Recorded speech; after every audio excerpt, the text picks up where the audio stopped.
The first thing I learned about Queen Anara wasn't her title or her kill count, or the fact that entire star systems went silent when her fleet passed through. It was that she hated being stared at, which was unfortunate, because when the gravity cuffs disengaged and I was pushed onto the obsidian floor of her throne chamber, staring was the only thing my brain could manage. The chamber wasn't built for comfort. It was built for intimidation.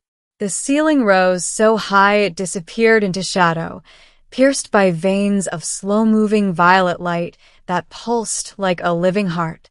The air tasted faintly metallic, heavy with ionized ozone and something older, like dust from a dead star. And at the far end of it all, on a throne grown rather than built, sat the most dangerous being in the galaxy. Queen Anara. She was taller than any human I'd ever seen, her posture impossibly straight, her form wrapped in layered black and silver armor that looked ceremonial but radiated lethal intent. Her skin carried a subtle, iridescent sheen, as if light itself hesitated before touching her. Two elongated, crown-like crests swept back from her temples, etched with faint runes that glowed softly. Her eyes locked onto me. Gold. Cold. Ancient. The chamber fell silent. "Human," she said, her voice calm and terrifyingly controlled. "You stand accused of sabotage, espionage, and the unauthorized survival of an encounter with my fleet." I swallowed. "I can explain," I said, because apparently my survival instinct had decided humor was the right move. Her lips curved, not quite a smile, more like a test. "Explain," she said. "I was never supposed to be here. I was an engineer. A nobody. One of thousands contracted to keep deep space relay stations running on the edge of contested territory. I fixed things. I rerouted power. I survived on caffeine, recycled air, and the belief that if I kept my head down, the galaxy would forget I existed." Then Queen Anara's war swept through the border systems. Her empire, if that was even the right word, didn't conquer planets. It erased threats. Pirate clans vanished. Rogue fleets burned. Entire armadas surrendered without firing a shot. The dangerous queen. The butcher of nebulae. The ender of wars. And I'd sabotaged one of her ships. Not intentionally. When her dreadnought limped into the relay station's gravity well, bleeding energy and trailing debris, I did what engineers do. I fixed the problem in front of me. I rerouted a damaged power lattice to prevent a reactor cascade.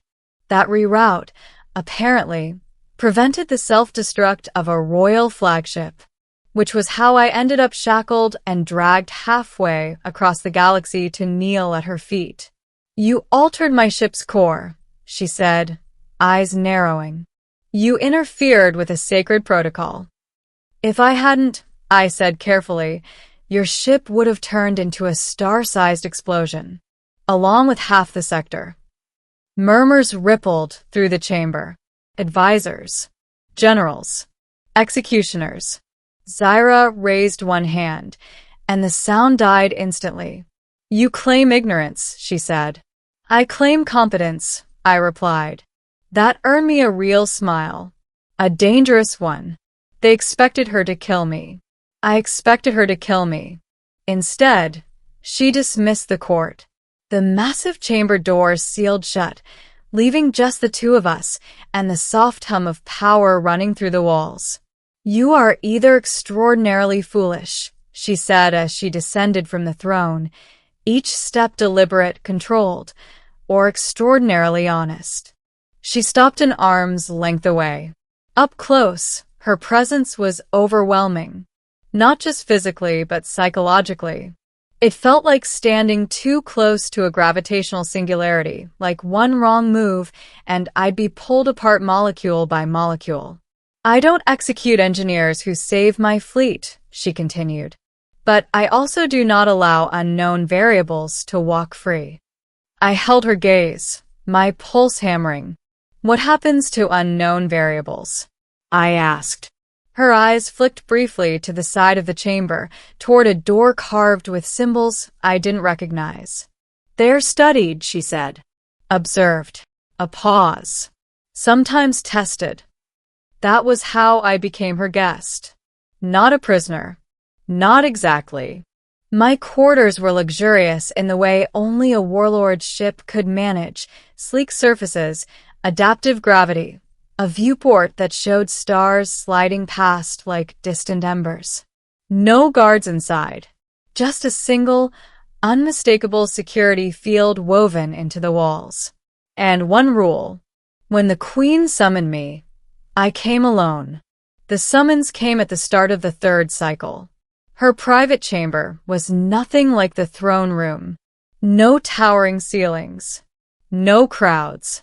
Just a wide, open space filled with low light and soft, shifting patterns that responded to movement. A place designed not for fear, but for truth. She stood near the viewport when I entered, her armor replaced by flowing ceremonial robes, her crests unadorned. "You're not afraid," she said without turning. "I am," I replied. "I'm just bad at showing it." She faced me then. "Sit," she said. I did. For a long moment, she simply studied me. "You interest me, human," she said finally. "Not because of your species, but because you looked at my ship's death and chose to prevent it." "Habit," I said. "Things break. I fix them."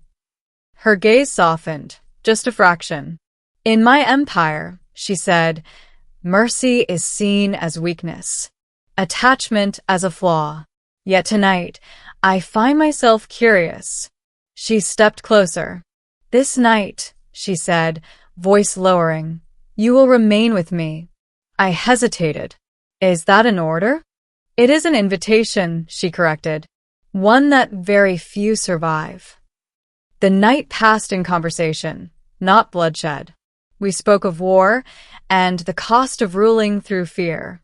She spoke of centuries spent outliving allies, watching empires rise and rot beneath her. I spoke of humanity's stubborn refusal to give up, even when the universe clearly didn't care. At some point, the distance between us shrank, not through force, but understanding. When exhaustion finally claimed me, it was her voice that guided me to rest. Not as a conqueror, not as a queen, but as someone terribly, profoundly alone. Dawn, if that word meant anything in deep space, found me still alive. More than that, chosen. The next time I stood before the galaxy, it was not in chains. It was at her side. Queen Anara, the most dangerous ruler in the stars, addressed her court with her hand resting lightly on my shoulder. "This human," she declared, "is under my protection." A ripple of shock moved through the chamber. "He stayed one night," she continued, eyes blazing, "and the galaxy did not end." Her gaze dropped to me. It changed. And for the first time since I'd looked up at the stars as a child, I realized that sometimes surviving the most dangerous queen in the galaxy meant becoming something just as powerful. They expected her to kill me. I could see it in the rigid posture of her generals, in the way the execution dais still glowed faintly beneath the throne, its energy blades cooling from recent use. The galaxy knew Queen Anara for only one truth: nothing that entered her presence left unchanged. And nothing survived her curiosity for long. I stood beside her, not bound, not guarded, but acutely aware that a single word from her could end me more completely than any weapon. Her hand rested lightly on my shoulder, not possessive, not gentle, but deliberate. A statement without words. The court was silent. Zyra's voice carried effortlessly across the chamber. "Last cycle," she said, "this human spent one night within my private quarters." A sharp intake of breath echoed from somewhere in the crowd. Even her most seasoned commander stiffened. In her empire, proximity was privilege. Privacy was sacred. "And yet," she continued. I live. My throne remains. My empire stands. Her golden eyes swept the room. You expected treachery, she said. You expected poison, sabotage, weakness. She turned her head slightly, looking down at me. What I found, she said, was something far more dangerous. I felt every eye in the chamber lock onto me. Perspective. Murmurs rippled through the court, dangerously close to dissent. Zyra lifted her hand, and the sound died instantly. For centuries, she said, I ruled through fear because fear was effective. Fear was efficient. Fear kept the galaxy quiet. Her fingers tightened briefly on my shoulder. But fear also kept it stagnant. She faced the court fully now. This human did not kneel to me because I demanded it, she said. He did not flatter me. He did not beg. A pause.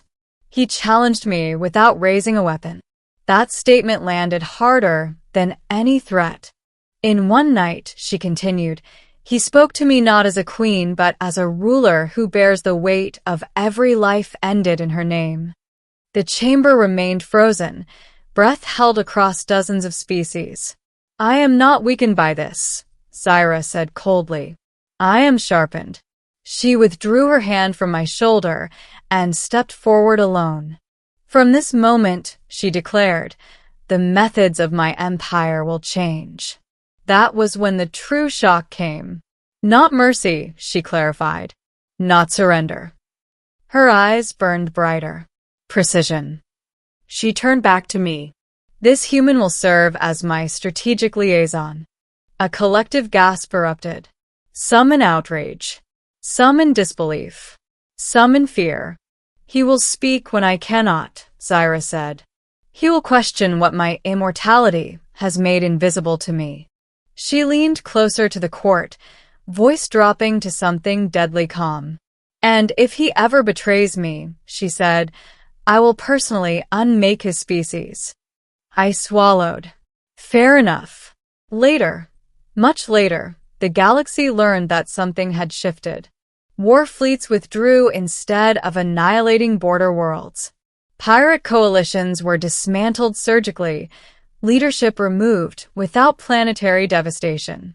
Entire systems that had once feared the black sigil of Zyra's empire began to breathe again.